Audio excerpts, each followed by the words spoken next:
शुक्रवार का दिन एक पात्र में जल और दूध ले लीजिए। एक पात्र में देसी गाय का दूध, जल उसमें रखकर, और आपके यहाँ अगर लड्डू गोपाल हो, यदि आपके घर में ठाकुर जी हो, लड्डू गोपाल हो, विष्णु जी का कोई स्वरूप हो, श्री हरि का कोई स्वरूप हो, तो उस पर शुक्रवार के दिन आप संध्या के समय पर दुर्वा डालकर उस दुर्वा से अगर लक्ष्मी जी के नामों का 108 बार उच्चारण कर कर, घी का दिया लगाकर, कैसर के चावल साथ में रखकर केवल उस जल का और दूध का मात्र छींटा देते हो, तो उसके घर में कभी लक्ष्मी की कमी नहीं आ सकती, संपदा बढ़ती चली जाती है। 108 बार लक्ष्मी के नाम का मात्र उच्चारण कर लेने पर, भगवान विष्णु के चरणारविंद पर, भगवान विष्णु के चरणों पर केवल उस दुर्वा का, जल का, दूध का सिंचन कर देने से भी लक्ष्मी की वृद्धि होती, लक्ष्मी देती। और शुक्रवार के दिन माता लक्ष्मी के लिए अग्नि में आहुति दीजिए। महाराज, शाम के समय पर सूर्यास्त के पहले शिव महापुराण की कथा कहती है, अग्नि पुराण कहती है, नर्मदा पुराण कहती है, लिंग पुराण कहती है कि बेलपत्री के वृक्ष के नीचे, नीचे तो नीचे वो भी जाने दो, यहां तक वर्णन किया शिव महापुराण में तो कि बेलपत्री का जो फल होता है ना, बेल फल जो होता है, कहते हैं अगर किसी व्यक्ति के यहाँ लक्ष्मी की कमी होती है, संपदा की कमी होती है, जिसके यहाँ पैसा नहीं आता, धन नहीं आता, तो बेल का जो फल होता है, बेलपत्री का जो फल होता है, उस फल के गूदे को, बेलपत्री के फल का गुर्दा निकाल लो, सुखा लो, गाय के घी में उसको डुबो लो, और शुक्रवार के दिन माता लक्ष्मी के लिए अग्नि में आहुति दीजिए। महाराज, शाम के समय पर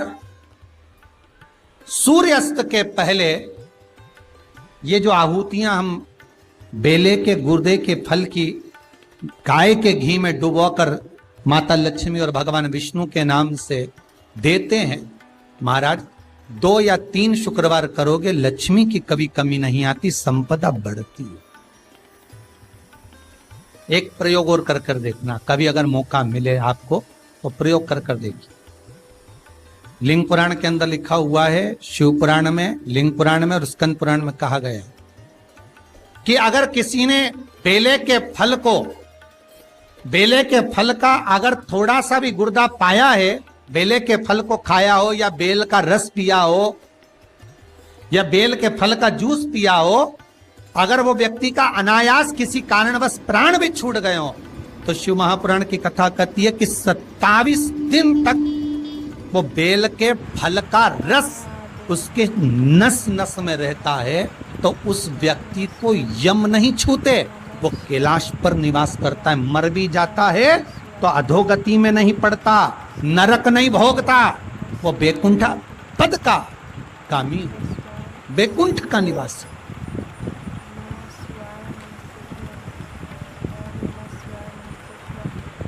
बैकुंठ का निवास।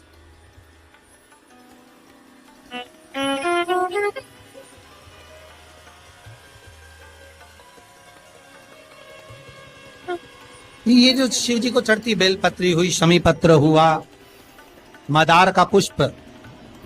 आंकड़े का जो पुष्प हुआ, ये सब साधारण नहीं है साहब। शंकर का एक एक गुण तत्व ग्रहण करने वाले, शंकर का अनुमोदन करने वाले,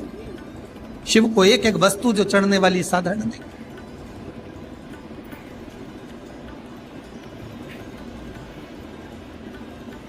महाराज, हम तो आपसे निवेदन पहले भी करे, आज फिर करते। मान लो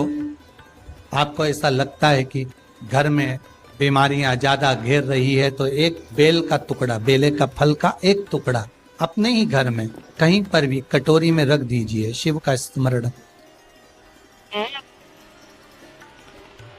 सुख प्रदान करेगा। अगर थोड़ा बहुत रोग आ भी गया, निकल जाएगा, पर बड़ी बीमारी में कोई फंस नहीं पाएगा, ज्यादा जनहानि नहीं होगी,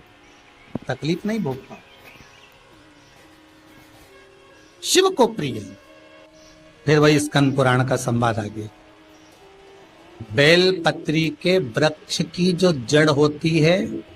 उस जड़ के अंदर 33 कोटि देवताओं का निवास होता है। 68 करोड़ तीर्थ बेलपत्री के पेड़ के नीचे रहते हैं। 68 करोड़ तीर्थ मात्र बेलपत्री की छांव में, बेलपत्री के नीचे विराजमान होते हैं। अगर आपके मन में कभी कभी भाव उत्पन्न हो जाए ना कि मेरे को कहीं तीर्थ करने जाना है और अभी मौका नहीं मिल रहा तीर्थ जाने का, अभी तो लॉकडाउन चल रहा है और अभी सब दूर बीमारी फैली हुई है, कहीं नहीं जा सकते, तो जब लॉकडाउन हट जाए, बीमारी समाप्त हो जाए और तीर्थ जाने का मन करे तो किसी बेलपत्री के पेड़ के नीचे 5 मिनट जाकर बैठ जाए।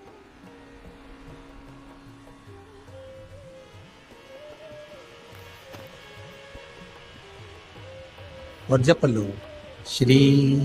शिवाय नमस्तुभ्यम। जितने बैठे हो टीवी के सामने प्रेम से बोलो, श्री शिवाय नमस्तुभ्यम। जितने टीवी के सामने बैठे एक बार फिर से बोलो, श्री, साथ में बोलो, आगे आगे नहीं, श्री शिवाय नमस्तुभ्यम।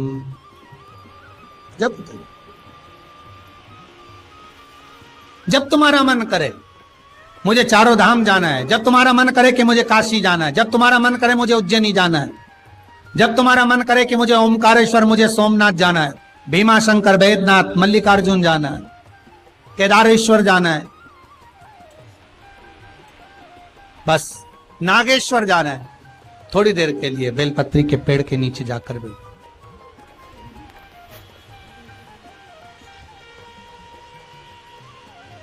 68,000 तीर्थ सब बेलपत्री के वृक्ष के नीचे विराजमान।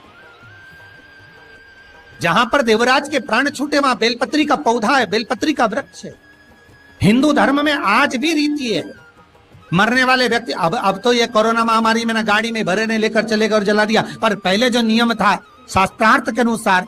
जब कोई व्यक्ति मरता था उसको कंधे पर लेकर जाते थे, तो ले जाने के बाद में बीच राह में एक स्थान ऐसा आता था जहां पर अर्थी को उतारते थे। विश्राम स्थल पर उस अर्थी को उतारा जाता था, और वो केवल विश्राम स्थल ऐसे नहीं होता था, वहां पर बेलपत्री का पौधा होता था, पेड़ होता